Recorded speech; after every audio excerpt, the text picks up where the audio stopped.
merongrong dasar negara kita, NKRI kita, ini jangan kita berikan kesempatan sedikit pun. Bagaimana caranya? Caranya adalah sadarkan mukibin, jangan ikut lagi mereka. Banyak sudah yang terkecoh oleh pengakuan mereka sebagai turunan Nabi. Pas diteliti ternyata jangankan keturunan Nabi, orang Arab aja bukan. Ini para kabib-kabib itu, jangankan mereka keturunan Rasulullah, orang Arab aja bukan. Dari mana tahunya? Dari DNA-nya. Orang Arab itu ber-DNA J1. Sementara 180 orang dari mereka yang telah tes DNA ketahuan oleh PWI, kita download itu semua hasilnya dari Amerika. Maka ternyata mereka bukan hanya keturunan Nabi, tapi ternyata keturunan Arab aja bukan.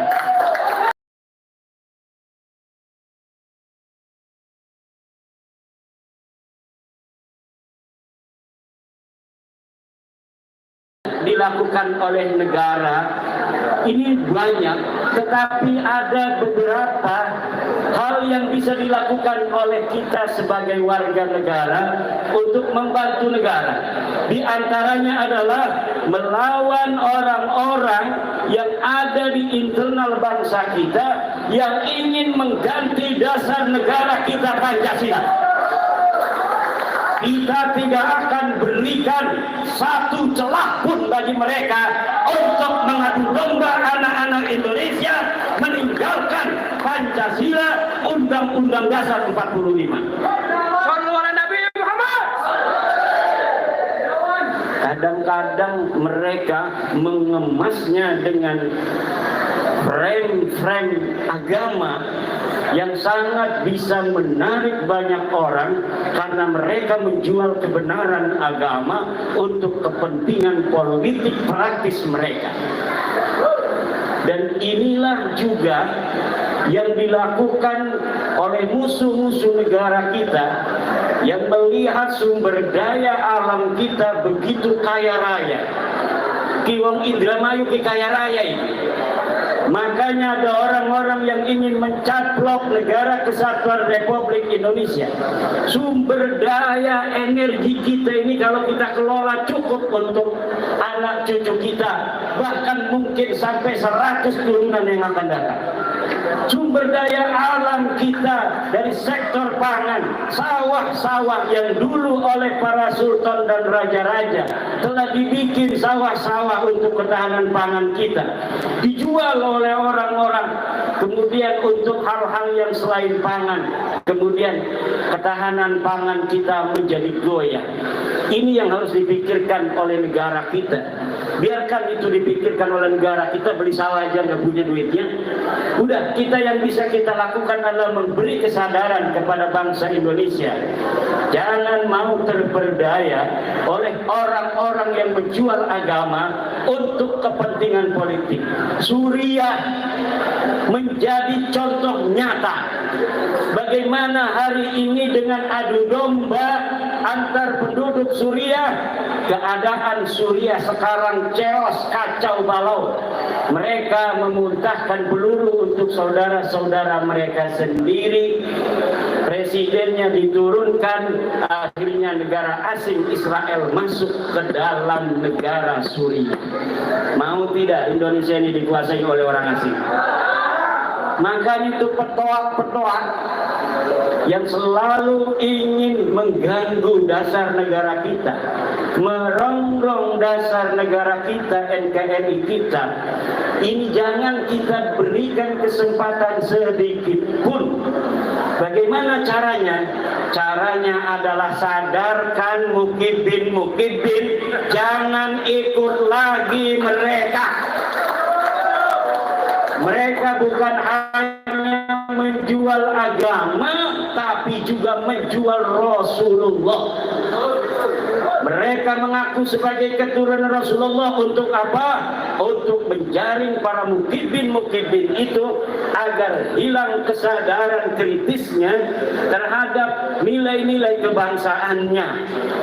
Akhirnya mereka menerima apa yang mereka ajak, padahal itu bukan untuk manfaat yang diajak, tapi semata untuk kepentingan dirinya dan kelompoknya saja. Banyak sudah yang terkecoh oleh pengakuan mereka sebagai turunan Nabi. Pas diteliti ternyata jangankan keturunan Nabi, orang Arab aja bukan. Ini para kabib-kabib itu, jangankan mereka keturunan Rasulullah, orang Arab aja bukan. Dari mana tahunya? Dari DNA-nya. Orang Arab itu ber-DNA J1. Sementara 180 orang dari mereka yang telah tes DNA ketahuan oleh PWI, kita download itu semua hasilnya dari Amerika. Maka ternyata mereka bukan hanya keturunan Nabi, tapi ternyata keturunan Arab aja bukan. Dan sampai saat ini dari mereka belum ada yang berani untuk membantah itu semua. Baik dari sisi DNA yang sudah terbukti secara biologis, maupun dari penelitian saya secara ilmu nasab, ilmu sejarah yang sudah konklusif. Dan semuanya sekarang telah dokumentatif, ada bisa diakses di internet. Buku saya yang berbahasa Arab banyak tentang nasab mereka. Al-Mawahib Al-Laduniyah, I'anatul Akhyar, kemudian Al-Ma'arif Ar-Rabbaniyah, kemudian bahasa Indonesia. Pertama, menakar kesahihan nasab Habib di Indonesia. Yang kedua, terputusnya nasab Habib di Indonesia. Yang ketiga, skandal ilmiah, sejarah, dan nasab palsu Ba'alawi. Yang ketiga adalah kronik perjalanan ilmiah Imaduddin Usman dalam membongkar nasab palsu. Yang terakhir, ini jawaban untuk buku Rabita Alwiyah, organisasi para habaib yang mereka telah membuat buku 600 halaman. Saya jawab dalam waktu beberapa minggu dengan judul Ulama Nusantara Menggugat Nasab Palsu. 700 halaman. Cuma buku terakhir ini tidak atau belum dibagi secara gratis karena ada saudara kita di Yogyakarta yang membutuhkan dana untuk kemanfaatan keluarga yang membutuhkan. Akhirnya saya berikan pada beliau untuk menjual bukunya dan menerbitkannya. Saya hanya minta 5 buku saja untuk saya, selebihnya untuk kepentingan beliau karena membutuhkan. Jadi kalau misalnya para bapak, para ibu yang hadir, khususnya para pengurus PWI yang sudah sadar, yang sudah tidak husnudon, para putra putri Wira Lodra. Ini Wira Lodra ini di Indramayu jangan gegabah. Ini jangan kelihatannya lemes begitu, yang tegak. Nah, Wira Lodra lemes. Ini Indramayu dijadikan sebuah kabupaten hunian zaman dulu. Ini hasil tapa berata, hasil tapa dari putra Singalodra yang bernama Arya Wilarodra, yang kemudian menjadikan Indramayu ini sebagai daerah yang subur dan makmur. Tapi seorang kesatria tanpa wanita itu juga lemas. Betul? Akhirnya Arya Wilarodra menikah seorang pendekar wanita bernama Putri Dharma Ayu. Ini nggak ada yang menang ini ngelawan Putri Dharma Ayu. Pendekar-pendekar dari mana datang? Dari tanah Jawa, dari Sumatera, ingin mengalahkan Putri Dharma Ayu, tidak ada yang mampu. Dari Palembang ya? Dari Palembang datang, itu bisa pokoknya. Akhirnya putra Indramayu asli mendengar, mana itu katanya wanita cantik namanya Dharma Ayu yang sudah mengalahkan seluruh para jawara tanah Jawa dan Sumatera. Ini dari loh bener. Saya Wilarodra ingin ngadu kesaktian dengan Putri Dharma Ayu. Terjadi akhirnya pertarungan. Betul saja Putri Dharma Ayu dapat dikalahkan oleh Arya Wilarodra. Menikah 1525, akhirnya anak keturunannya begini-begini nih, cantik-cantik. Alhamdulillah.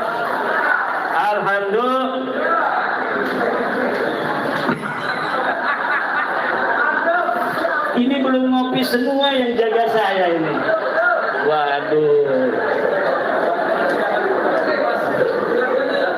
Ibu bapak hadirin ma'asyiral muslimin rahimakumullah. Jadi ini penting sekali lagi, PWI didirikan dengan asas kebangsaan dan asas keagamaan. Dalam asas kebangsaan kita mengikuti, ini baru nih, udah ngopi. Dalam kebangsaan kita mengikuti, kita berasas dengan asas Pancasila dan Undang-Undang Dasar 1945.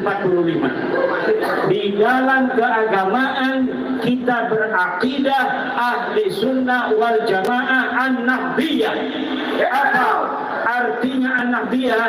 Bahwa PWI lahir dari rahim Nahdlatul Ulama dan akan berjuang untuk kepentingan para warga Nahdlatul Ulama, khususnya tentang kemanusiaan mereka yang hari ini dihina-hina, dianggap orang yang paling pinternya itu jauh kedudukan kemanusiaannya daripada Habib yang bodoh 70 derajat.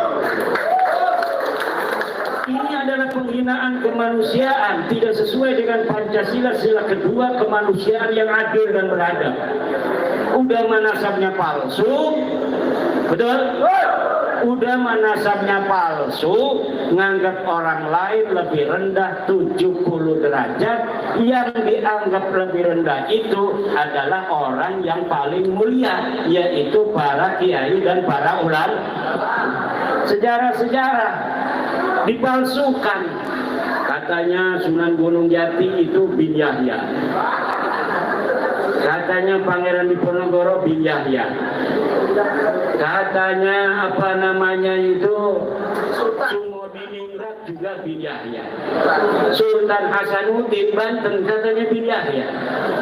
Ini adalah sebuah pembelokan sejarah yang apabila mereka berhasil untuk menulisnya, kemudian diyakini kebenarannya oleh anak cucu kita, maka ke depan sejarah Wali Songo, sejarah Sunan Gunung Jati itu akan belok, bukan menjadi asli Nusantara, cucu dari Prabu Siliwangi, tetapi dia adalah imigran Yaman. Ini akan terjadi bahwa nanti Sunan Gunung Jati adalah imigran Yaman.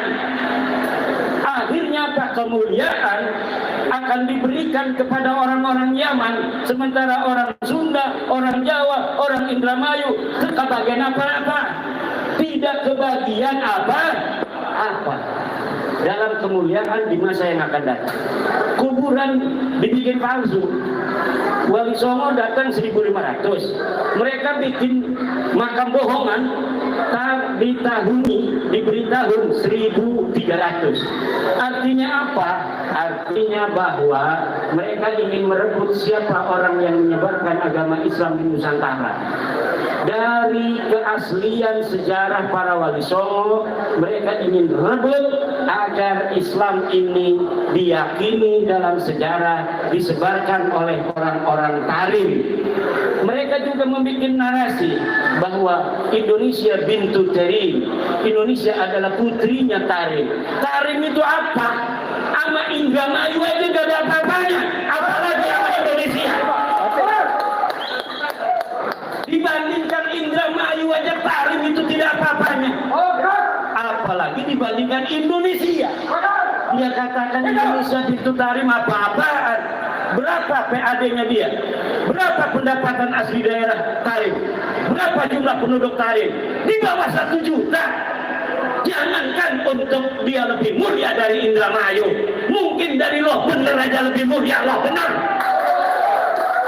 Kita dibikin narasi-narasi yang bikin pakai udeng-udeng, makanya saya pakai udeng-udeng, pakai jubah, pakai sorban. Indonesia bintu ciri.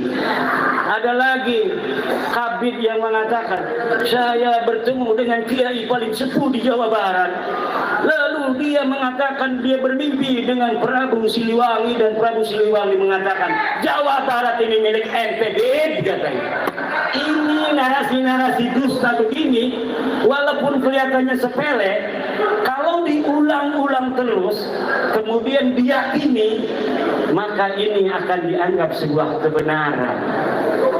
Yang Prabu Siliwangi ini yang megang mic warna merah ini cucunya Prabu Siliwangi.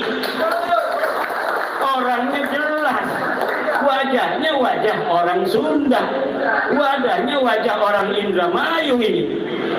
Walaupun Banten asalnya dari Cirebon, Indramayu mungkin saja, walaupun saya belum meneliti, masih ada darah Arya Wilarodra. Ini jangan sampai nih, tadi budaya-budaya kita dihilangkan. Pesantren-pesantren sekarang tidak ada lagi tuh yang baca-baca kidung begitu. Utawi seke puji iku keturing Allah.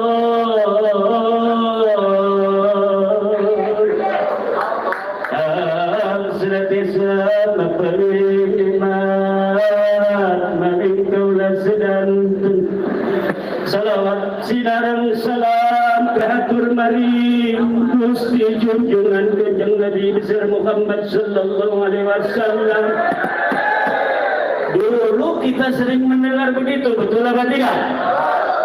Tapi hari ini di pondok-pondok pesantren semuanya sudah diganti. Kenapa? Karena ada upaya meninggalkan budaya-budaya yang diajarkan oleh Wali Songo. Semuanya pakainya pakai yang zaman semuanya. Marhaban ganti. Dulu wajib syukru alaina marhaban